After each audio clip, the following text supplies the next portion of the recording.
Dieva gars būs mūsos, ja mēs miesu sitīsim krustā un nedzīvosim vairs mēs, bet Kristus mūsos. Un tad mums būs Kristus prāts un būsim kā Dieva bērni. Un viss likums ir bauslī, lai mēs mīlētu savu tuvāko kā sevi pašu, un mēs nedzīvotu pēc miesas, bet pēc gara. Ja mēs dzīvosim garā, tad mēs uz tiesu neiesim, un likuma gals ir Jēzu žēlastība. Un kad mēs nepieņemam Jēzu žēlastību, tad mēs esam zem likuma un dzīvojam pēc miesas, nevis pēc gara. Un kad mēs dzīvojam pēc miesas, Dieva vārds tiek izkropļots, un mēs kļūstam novādēti. Un kad mēs sludinām Dievu vārdu, gars nāk mums palīgā, jo tas dod pravietisma garu. Un pravietiskais gars ar mums runā caur mācītājiem, caur cilvēkiem, kurus Dievs mums sūtījis.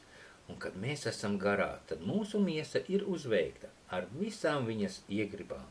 Un kad mēs pieņemam Jēzu, mums ir vajadzīga piepūle kā pie visām lietām. Un vai mēs savu piepūli liekam uz Dieva valstību vai uz Sātana? Un Dievs nāks uz sodu un spriedīs sodu pēc likuma. Un lai mēs tur nenokļūtu, mums jāpieņem Jēzu žēlastība.